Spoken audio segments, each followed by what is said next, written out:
You're watching a clip from the 90% podcast. Make sure to follow it on Spotify and Apple Podcasts and give it a 5-star review. So here you go. Enjoy this clip from our podcast. How do you feel about anxiety? How do I feel about anxiety? So honestly, that is a great question that I've been asked a decent amount. And I'm going to preface this or preface, whatever that word is. Yeah. Preface this by saying that my views may be different than most people's because I'm not trying to have most people's lives, right? Right. And so a lot of people are okay with having an average life or a normal life or what is accepted. I want to be extraordinary, so I should have extraordinary thoughts and beliefs and actions. And so if you want me to be honest, when people ask me, what should I do about my anxiety, or I had a lot of trauma as a kid or different things like that, I first ask them, how do you define the word anxiety, or how do you define the word trauma, right? And because if you ask 10 people today, did you have trauma growing up?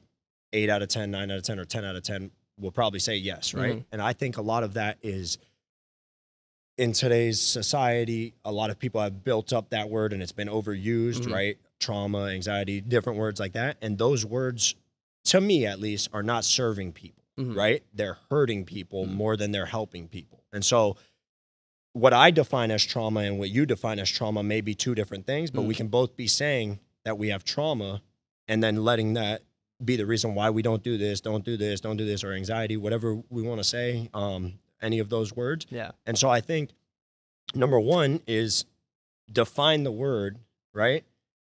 And start by not defining the words that don't serve you, right? But it's easy for me to say that, right? And then somebody on the other side that is really feeling anxiety, and I've felt anxiety, right? But then I've also had days where I look back on it like, why was I feeling that, right? That wasn't anxiety, if you want to call it that. That was just me feeling a little off, right? And so I'm going on a little bit of a tangent right now, but pretty much it's, you can have two people that experience the exact same thing, the exact same circumstance growing up, and one can label it as trauma and the other can label it as a good life. So I think that you bring up a really good point, and I think that I believe similar to what you were talking about. I think that anxiety exists for a lot of people, and I think that it's now so more than ever, it's become just part of everyday life for a lot of people. I'm somebody that I struggle with anxiety as well. I think. But how do you define it? Let me ask you that. What is anxiety to you? For me, anxiety looks like when my brain is under attack, where it's clouded by a lot of dark thoughts, or like my brain will assume the worst about things and it'll translate. So I agree, right? Yeah, and that's probably how most people are defining it. Yeah. But don't you think that that's just humans? Don't you think most humans are I think so. Questioning stuff and letting their brains get into that? I think so. And that's why, I mean, like, that's why I think it's more common these days than ever, because I think everybody is so used to seeing it from somebody that they kind of absorb it. And so when they feel it, they really feel it. And maybe that's why I feel it the way I do. And it will, it will go from being just thoughts, then it'll affect my body to where I lose my appetite, or everything I do that I love, or anything that I feel like I need to do, feels like a heavy chore. So that's what anxiety looks like for me. But the thing that I've learned, especially the last few years, is similar to what you say, what you tell yourself really matters. Oh yeah. Positive and that's affirmations. The mental, yes. Yeah. Positive affirmations really matter, and they can really change the tide for you. Everybody's different. Everybody's process is different. Mine is similar to yours. If I'm going through what I'll just call a bad day, if I can change the way I think about things, if I can change my perspective, if I can do some things that I know make me happy, that can really change the tide for me, and that can really get me out of those funks. So for me, that looks like, hey, when I go into work this morning, I want to make it a point to smile more today. I want to make it a point to say hi to everybody and try to create more dialogue than I normally do. Just do it. Even if I don't feel like doing it, just do it. And when I do that, I'll talk to, especially when I run the pickleball program at my work, by the way. I just want to say that. Shout out to my pickleball people. But they come in. Pickleball's growing, man. Oh, it's the greatest. It's greatest right now. Anyway, they come in, and these guys and girls are 60, 70, 80 years old. normally I shouldn't be able to relate, but I just compliment them when they come in. When they come in, I say hello with a bright smile, and we just talk about things. They tell me about little things about their life. I tell them about a little bit about mine, and we just create dialogues when they're not playing. And so even on the days where I'm just not feeling good at all, I feel really bad up here, I feel really bad in here. When I'm in those moments when I'm just communicating with somebody and they're just genuinely happy to talk to me, it just makes me feel better.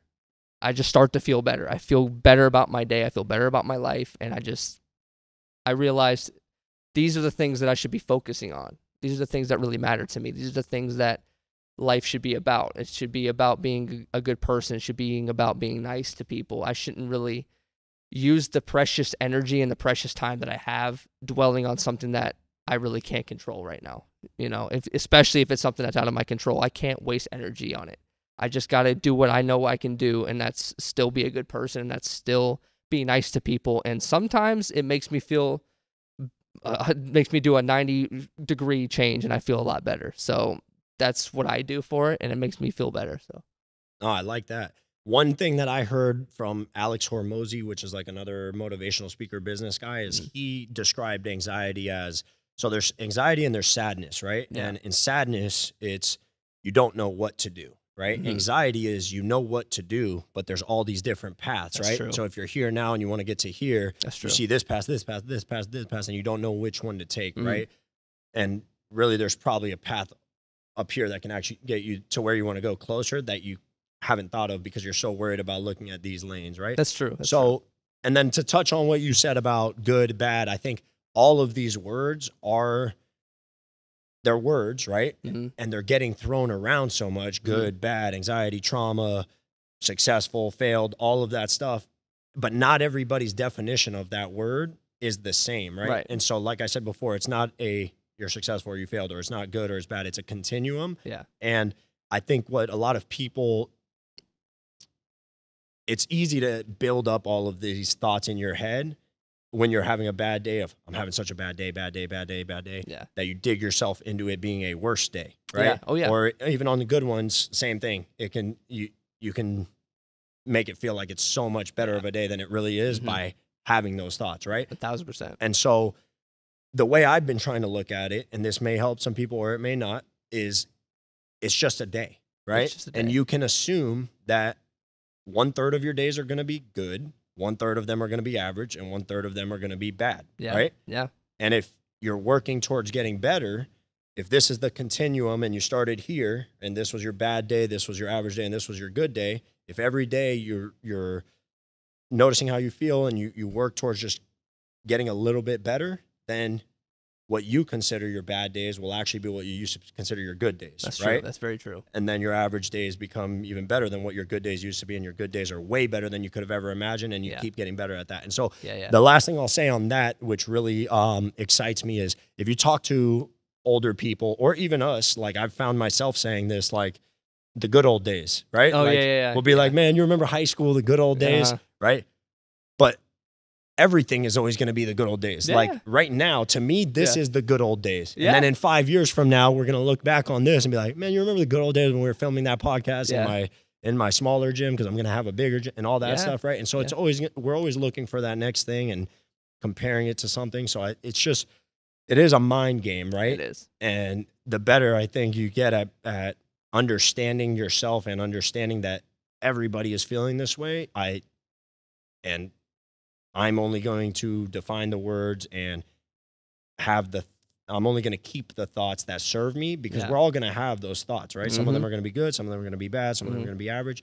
If I have a thought in my head that doesn't serve me, it wasn't real. It wasn't the truth. It was just a thought, right? There's the objective truth, and then there's the subjective thought about what the truth is. And we can build up this subjective thing that's not even true. You get what I'm saying? I'm so happy you said that, because intrusive thoughts are crazy, because you could have everything in your life going perfectly great. Like you're just loving life, and then just out of nowhere, it's like that Kermit meme with like the little hood when he's like talking to himself. That's what it feels like. Everything's going great, and then your brain's just like, you don't like your life right now. Everything sucks.